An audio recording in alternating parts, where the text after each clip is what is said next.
नमस्कार, मैं हूं देवांशु। आप देख रहे हैं न्यूज़ फाउंडेशन। झारखंड में विधानसभा के चुनाव हो रहे हैं और चतरा विधानसभा सीट ऐसी सीट है जहां पर तेजस्वी यादव और चिराग पासवान के बीच डायरेक्ट फाइट है। कहने का मतलब है कि आरजेडी वर्सेस लोजपा वहां पर है। आरजेडी की तरफ से रश्मि प्रकाश उम्मीदवार हैं जो कि पूरे झारखंड में सबसे कम उम्र की महिला उम्मीदवार हैं, तो दूसरी तरफ लोजपा की तरफ से जनार्दन पासवान जो हैं वो चुनावी रन में है। आखिरी मोमेंट चल रहा है चुनावी प्रचार का। 11 नवंबर को चुनावी प्रचार जो है वो थम जाएगा। आज के हिसाब से अगर बात करें, जब हम ये वीडियो शूट कर रहे हैं, तारीख है 8 नवंबर और 8 नवंबर रात के वक्त ये वीडियो शूट हो रहा है। और क्या है माहौल इस वक्त चतरा में, तो ये विस्तार से हम आपको बताएंगे, क्योंकि हर दिन जो है, हर घंटे के हिसाब से चतरा में माहौल जो है वो बदल रहा है। शुरुआती दौर में ऐसा लगा था कि आरजेडी वाले बहुत स्ट्रॉन्ग जोन में है, तभी तो बीजेपी वालों ने डर के ये सीट जो है वो लोजपा को दे दी। अगर हारेंगे, अगर हार भी गए सीट, तो ये लोजपा हारेगी, बीजेपी वाले हारेंगे नहीं। लेकिन जिस तरीके से कमबैक चिराग की तरफ से किया गया है वो काबिले तारीफ है। काबिले तारीफ इस मायने में है कि सबसे ज़्यादा दिक्कत ये होती है कि जब आप विधानसभा हो या लोकसभा हो या कोई भी चुनाव लड़ते हो, लोगों को एक आदत होती है कि इस रीजनल पार्टी के चुनाव चिन्ह जो है उनके दिमाग में, उनके मस्तिष्क में बस जाता है। लेकिन जब एक नए चुनाव चिन्ह जब पहुंचता है किसी गठबंधन के तहत, तब दिक्कत आती है चुनाव चिन्ह को लेकर। तो इस कमी को चिराग पासवान ने सबसे पहले दूर करने के लिए शुरुआती से ही जो है वो रणनीति जो है वो बनाई। क्योंकि लोग जो है वो कमल छाप, होता यूं है कि लोग जो है वो कमल छाप ढूंढ रहे हो लेकिन ईवीएम में, लेकिन वहां तो कमल छाप मिलेगा नहीं, वहां तो हेलीकॉप्टर मिलेगा। तो इस कमी को, इस दूरी को कैसे पाटा जाए, इस पर बखूबी काम जो है वो चतरा में जो है वो चिराग पासवान की तरफ से किया गया। इसके अलावा चिराग पासवान ने अपने सभी सांसदों को जो है उतार दिया है पहले से। जिस दिन उन्होंने अपने उम्मीदवार का नाम का ऐलान किया, बारी बारी से सांसद जो हैं वो चतरा जा रहे हैं। और अरुण भारती जो है वो 15 दिनों से ही कैंप किए हुए हैं चतरा में और लगातार जो है वो प्रचार कमान जो है एक तरह से संभाले हुए हैं। कहने को वो सांसद हैं जमुई के, लेकिन फिलहाल इस वक्त ऐसा लग रहा है कि वो लोजपा के झारखंड प्रभारी हैं। और संभावित चौधरी का भी दौरा जो है, एक दौरा हो चुका है, दूसरा दौरा जो है अब लगने वाला है। और चिराग पासवान जो है वो 10 तारीख से 10 और 11 को झारखंड के दौरे पर जा रहे हैं। देखिए, 11 तारीख को चिराग पासवान अपने पॉलिटिकल कैरियर का सबसे लंबा रोड शो जो है वो करने वाले हैं। चिराग पासवान जो है हंटरगंज से लेकर चतरा तक रोड शो करेंगे और एक कहते हैं ना कि आखिरी दिन माहौल बनाने की कोशिश जो है वो की जाएगी। इंटरव्यू के दौरान अरुण भारती ने हमसे कहा था कि आरजेडी वाले जीत नहीं सकते हैं। हमने फिर उनसे सवाल किया कैसे जीत नहीं सकते। 1,10,000 से ज़्यादा वोटर्स जो के रूप में जो है वो MY है, और MY तो उनके आरजेडी के साथ रहता है। और अब पासवान समाज की जो वोट है वो 10,000 है। अगर आप पूरे SC का भी वोट ले लें तो उतना नहीं है जितना MY चतरा में है। तो उन्होंने सीधा जवाब दिया था, ये कहने का MY रह गया है। आरजेडी के 50% से ज़्यादा कार्यकर्ता जो हैं वो लोजपा के साथ हैं। भले ही उन्होंने पार्टी ज्वाइन नहीं किया है, चुनाव के बाद वो हमारी पार्टी ज्वाइन करेंगे, लेकिन तेजस्वी यादव की कार्यशैली से, सत्यानंद भोक्ता की कार्यशैली से वो इतने नाराज हैं कि खुले तौर पर वो जो हैं वो लोजपा को सपोर्ट कर रहे हैं। और साथ ही उन्होंने बताया कि बीजेपी के जो वर्कर हैं चतरा में ग्राउंड लेवल पर, उनका भी बखूबी साथ जो है उनके उम्मीदवार को मिल रहा है। तो राजेश वर्मा जो कि खगड़िया सांसद हैं वो भी जमे हुए हैं। वैशाली की सांसद बीना देवी वो भी जो है वो चतरा में जमी हुई हैं।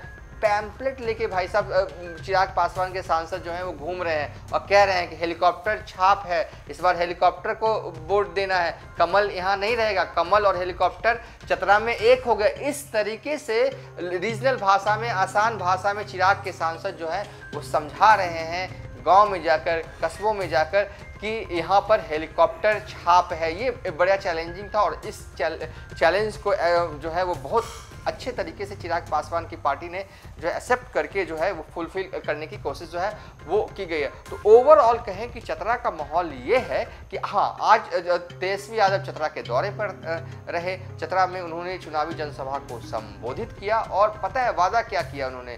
वादा ये किया कि आरजेडी जो है अब यहाँ पर बड़ा कार्यालय खोलेगी ताकि हम आए तो आप लोगों से मिल सकें, आप लोगों से बात कर सके। तो तेजस्वी यादव ने मैया सम्मान योजना का जिक्र किया, तेजस्वी यादव ने मुफ्त बिजली की योजना का जिक्र किया और योजनाओं का जिक्र तो किया ही किया। बीजेपी तो बरसे ही बरसे।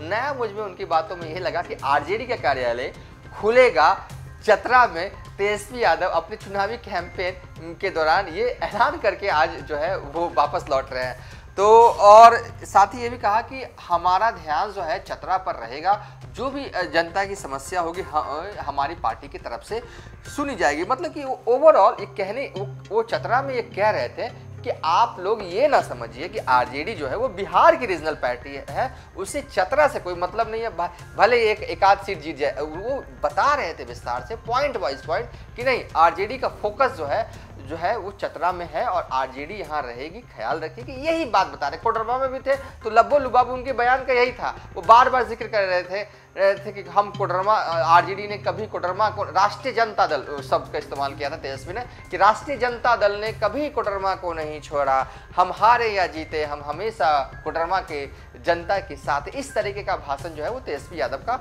रहा था कोडरमा में। और इस बीच जैसा कि हमने एक और वीडियो में बताया कि कोडरमा में तेजस्वी यादव को बड़ी राहत मिली है क्योंकि उनके पार्टी के उम्मीदवार सुभाष यादव को कोर्ट की तरफ से बड़ी राहत मिली है। 4 दिनों के लिए वो है जेल से बाहर आएंगे। अब चलते हैं, इसी वीडियो के आखिरी पड़ाव में पहुंच चुके हैं। बेसिकली हम इस वीडियो में चतरा की बात करते हैं। देखिए, चतरा विधानसभा सीट में कौन इस वक्त के हिसाब से अगर लग रहा है कि आगे है, तो शुरुआती दौर में तो लगा था कि आरजेडी वाले आगे हैं, बीच में भी लगा था कि आरजेडी वाले आगे हैं, लेकिन जिस तरीके से चिराग पासवान की पार्टी ने रणनीति बनाई और अपने सभी सांसदों को चतरा में भेजा, उससे कहीं ना कहीं एक बड़ा कमबैक जो है वो करने में चिराग पासवान अब तक कामयाब हो गए हैं। और 11 नवंबर को जो चिराग पासवान का 6 घंटे का रोड शो जो होगा ना, ये बहुत कुछ गेम पलटेगा।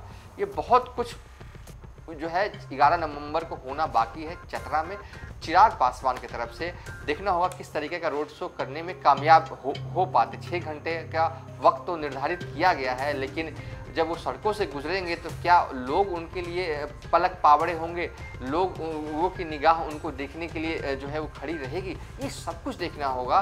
और उसी रोड शो के बाद ये क्लियर हो जाएगा कि चतरा कौन हार रहा है और कौन जीतेगा कौन हारेगा। लेकिन फिलहाल आज की तारीख के हिसाब से, आज के डेट के हिसाब से इतना तो है कि कोई डायरेक्ट ये नहीं कह सकता कि चतरा में आरजेडी वाले आगे हैं, और तो चतरा में कोई ये नहीं कह सकता कि लोजपा वाले जो हैं वो पीछे हैं। दोनों बराबर पोजीशन पर हैं, एकदम दोनों एकदम है ना, एकदम बराबर रेस इस तरीके का चल रहा है चुनावी रेस कि दोनों गाड़ियां जो हैं एकदम न आगे हैं न पीछे हैं, बराबर है। और आखिरी मोमेंट में किसी एक गाड़ी को आगे जाना है और चिराग की तरफ से ये स्ट्रैटेजी बनाई गई कि आखिरी मोमेंट में 6 घंटे का रोड शो करके वो रेस में आगे हो जाएंगे। ये स्ट्रैटेजी चिराग पासवान ने अपने लिए, अपनी पार्टी के लिए बनाई है, क्योंकि चिराग पासवान हर हाल में चाहते हैं चतरा जीतना, क्योंकि चुनावी नतीजे जो हैं चतरा के वो 23 नवंबर को आएंगे और 28 नवंबर को पटना के गांधी मैदान में चिराग पासवान शक्ति प्रदर्शन करने वाले हैं। और ये शक्ति प्रदर्शन उनकी पार्टी की स्थापना दिवस के मौके पर होगा। और इसी दिन जो है वो चिराग पासवान बड़ी भीड़ बुलाना चाहते हैं गांधी मैदान में, ताकि एनडीए में भी अपना जो है वो एक कद बढ़ाना चाहते हैं, एक दिखाना चाहते हैं। चिराग पासवान ये बताना चाहते हैं या जताना चाहते हैं कि हमारे पास इतने लोगों का समर्थन, और ऐसा इसलिए ताकि उन्हें बिहार विधानसभा चुनाव में बारगेन जो है वो करने के लिए जो है वो ज़्यादा पावर मिला। अगर चतरा जीतते हैं तो ये और भी अच्छा होगा। 28 नवंबर को वो जमकर दहाड़ सकते हैं पटना के गांधी मैदान में। तो चतरा में नेक टू नेक फाइट है, ना कोई आगे है ना कोई पीछे है। अब आखिरी मोमेंट में जो होना है सो होगा। फिलहाल अभी तक के लिए इतना ही। आप देखते रहिए।